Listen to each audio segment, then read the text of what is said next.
Every day at 11 a.m., this girl would hear the sound of an ambulance outside her window, along with the screams of a woman in the next room. The situation became even more terrifying when, in the middle of the night, a masked assailant suddenly broke into her house and attacked her. Strangely, after reviewing security camera footage, the police found no evidence of forced entry. Let's go back a few days to the story. The protagonist is a young woman named Ellen.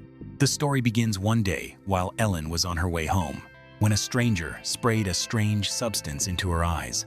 When Ellen woke up, she found herself in the hospital.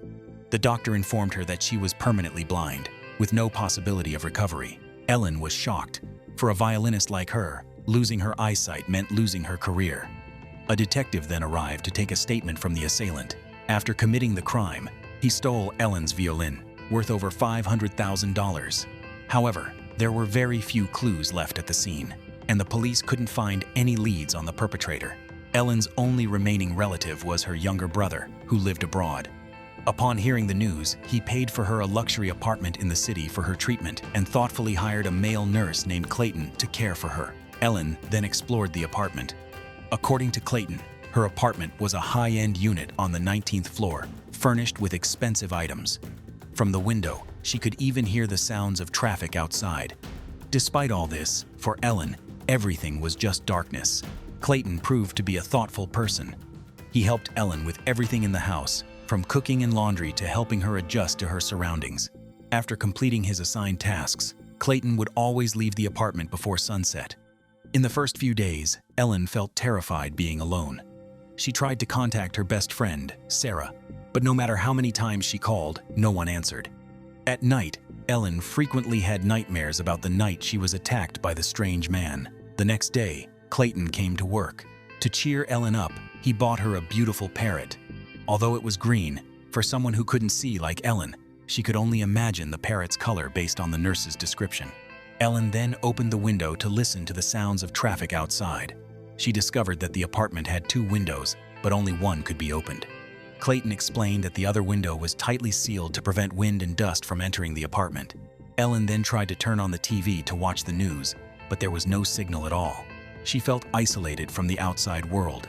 Even stranger, every day at noon, Ellen would hear a sound like an ambulance siren outside her window. Initially, she thought it was just a coincidence, but the repeated occurrences made her pay attention.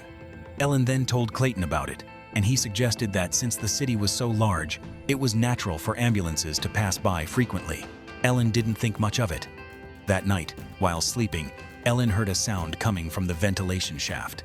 She checked and found the sound was coming from the apartment next door. It sounded like a woman screaming for help. The next day, Ellen told Clayton about it. He said the apartment next door belonged to a married couple, and they might just be having some kind of argument. Even so, Ellen remained uneasy. As soon as the nurse left, the girl went to the next room alone, leaving a note on the door inviting her neighbor over for tea. That evening, the neighbor came over. She introduced herself as Lana, initially appearing calm and claiming the shouting the previous night was just a quarrel between husband and wife. However, Ellen became suspicious. She approached the neighbor and found the girl trembling, with a long wound on her face. The neighbor leaned close to Ellen's ear and whispered, "Don't trust anyone," before immediately leaving for home. The next day, the neighbor's husband, upon hearing the news, angrily confronted Ellen, threatening her not to interfere in their affairs, or he would retaliate severely. Ellen was terrified. She called Clayton and explained everything.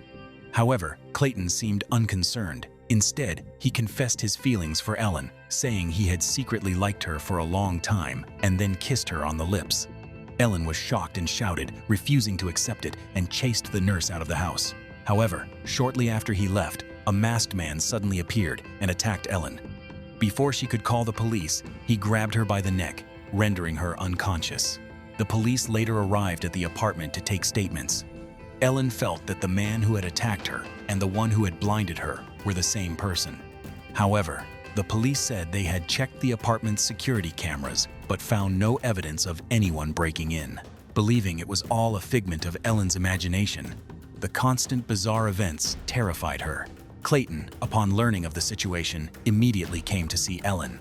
He apologized for failing to protect her. Ellen rushed to embrace the nurse. Now, He was the only person she could rely on. The next day, the detective visited Ellen and informed her of the progress in the case. He suspected that the person who blinded her might be her best friend Lana, who had been missing for over a week. Lana had a prior criminal record for theft and was still being sought by the police.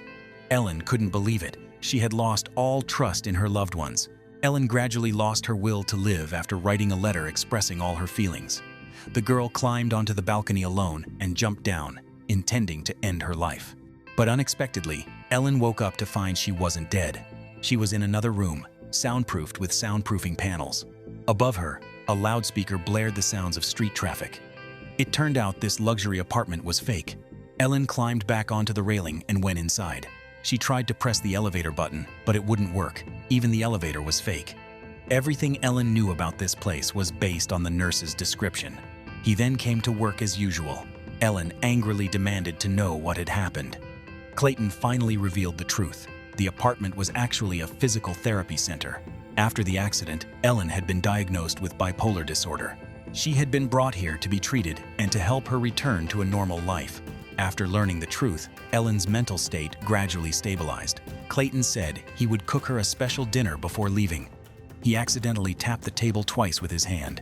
This suddenly reminded Ellen that the doctor, the detective, and the police officer had all done the same thing when they came to see her. A terrifying thought flashed through Ellen's mind, but instead of panicking, she remained calm. She pretended to invite Clayton to sit down at the table, then went to pour herself a drink. After locating the knife holder, Ellen deliberately dropped her glass of water on the floor. As Clayton bent down to clean it up, she grabbed the knife holder and struck him hard on the head, knocking him unconscious. Ellen then snatched the keys and went to open the door of her neighbor's apartment. Inside, there was no apartment, only a dark, gloomy storage room with many clothes hanging on the shelves. Touching the clothes of the masked assailant who had attacked her that day, Ellen became even more certain of her suspicions. It turned out that everything was Clayton's doing. He was the culprit who had blinded her, then disguised himself as various characters to contact her. Ellen had been a puppet in his scheme from the beginning. After reaching the end of the room, Ellen discovered her neighbor was there. It turned out the girl was Clayton's younger sister, also imprisoned there by him for many years. Although she knew of her brother's crimes, she was too terrified to resist and could only do what he demanded. Ellen tried to encourage her, promising to help them escape. However, as soon as she finished speaking, they discovered Clayton had regained consciousness. Ellen tried to find a way to escape, but being blind, she was completely helpless. Besides letting him capture her, Clayton then took Ellen back to his apartment. He claimed that when he was a child, he had been abused by his father and locked in a warehouse for days at a time, which caused his personality to gradually change. Besides the pitch-black walls, the only thing Clayton could hear was Ellen's violin performance on television. From then on, he began to take notice of her. Clayton wanted to possess Ellen, so he blinded her and brought her here, planning to keep her permanently in the house. Ellen pretended to be submissive. When Clayton wasn't paying attention, she used a stun gun to knock him unconscious. She then opened a ventilation hole and found the vials of the drug Clayton had used to blind her. Ellen then devised a daring plan. Clayton regained consciousness a short while later, saw Ellen trying to escape, and attacked, knocking her to the ground. As he approached, Ellen unexpectedly spat the drug in Clayton's face. He screamed in pain, his eyes meeting hers. Thanks to her intelligence, the blind girl managed to subdue the vicious assailant. Ellen then escaped the apartment with his younger sister, heading outside into the bright light. At the end of the film, Ellen has gathered enough courage to step onto the stage once again with her violin. She has learned to accept her fate and continue moving forward, even though she can no longer see. The movie ends here. Thanks for watching, and see you in the next video.